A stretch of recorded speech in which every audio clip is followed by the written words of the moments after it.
Hey folks, it's Ben. Let's do video number 2 for the Chevy Cobalt / Pontiac Fiero Ecotec exchange.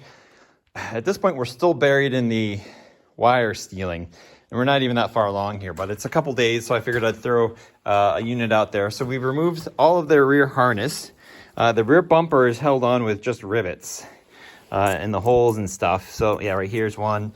And then these are actually held on with a screw here, and there's actually a bolt from the top, but I just yanked it out, and that removes the bumper. That exposes all the rear wiring back here, which all come up through the plug on the driver's side and comes through here. So if you're going to keep your taillight assemblies for blinking and brakes and things like that, which I think in this case, because our current Fiero harness back there has been modified, we're just going to replace it with the Cobalt material here. The big power cable is now pulled up to the seat. I've been throwing internal pieces in the trunk hole here.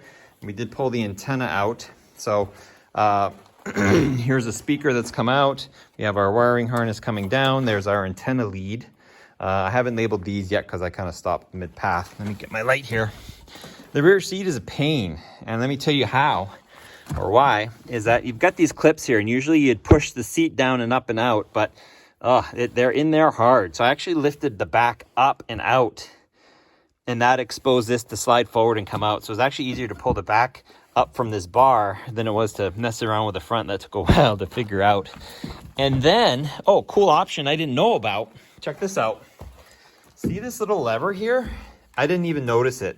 On this side, I noticed there was this big cable that came up, but this actually releases. It comes over to a latch that's kind of hidden right now, right here, and that's the release for the seat.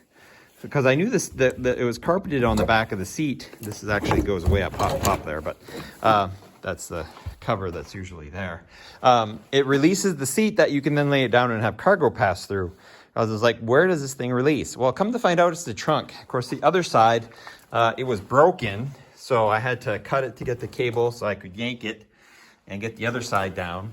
And then it's just a matter of, there is I don't know if the bracket's still here or not. Yeah, right here. There's this steel bar that goes across the back of the rear seat, and there is a large Torx there. You pull that Torx out, and then you can just lift the top of the seat out, and it's gone too. I'd have to cut this out so I get the belts out, because the belts are really bolted in. I don't want to dink around with that. So actually, I'm just getting these speakers out, the wiring out, and then I'll just stuff this back up in the hole, and that'll be fine. The rear window defroster is unplugged. There's just a spade plug there, so just push the little tab and pull it off the spade.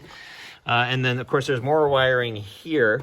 That's from the back rear electrical harness, because they all come up through these little passenger pass-throughs. So that's my rear wiring harness that's back here. We'll actually see where it runs up into there and through that little pass-through. So we're getting the wires out, and I gotta find out where does this go? We got this big positive, and it just keeps on going. Yep, we'll cut it, bust that connection off, and it's probably gonna go down the central quarter of the car. So we'll do that. And then I got this guy here, which I'm willing to bet is my fuel pump. And it's under this bar. I got to maybe drill those rivets out and pop this cover off and hopefully disconnect it so we can get to our fuel pump eventually. But I want the wiring for it now. So I believe this is going to be the fuel pump connection. So we got to save that. And then we've got more wiring, including whatever this is. Haven't gotten that far yet. But yeah, we're gonna have to take the carpets out and make sure we get all the wiring as we slowly progress to the front of the car. So that's where we're at right now. We're just bringing everything with us, labeling as we go. So like the taillight assemblies, you can unplug that harness, just label it. And I typically try to unplug them when I can and label them just so they're not so cumbersome. But that's where we're at with the Ecotec. So I haven't done any cool front stuff yet. Still pulling wires, but we'll get here soon enough as we'll work our way up to the front dash area, and then we'll start focusing on some of the things that are going on up here. If you got any questions, ask them. Comments, leave them. thank you for watching. Please subscribe to my channel, Turbo231, for more content, like this one, and we will catch you next time, which will be in a few days. I'll do some work on it. Let's see, a little bit tomorrow night, which will be Friday the 5th, and Saturday busy, but Sunday will be a pretty good work day. So we'll get a bunch done then, and we'll do a video probably Sunday night as to what went on that day. Hopefully we'll be up to the dash, have the seats out, and we'll start taking the dash apart so we can get all the wiring that's on there.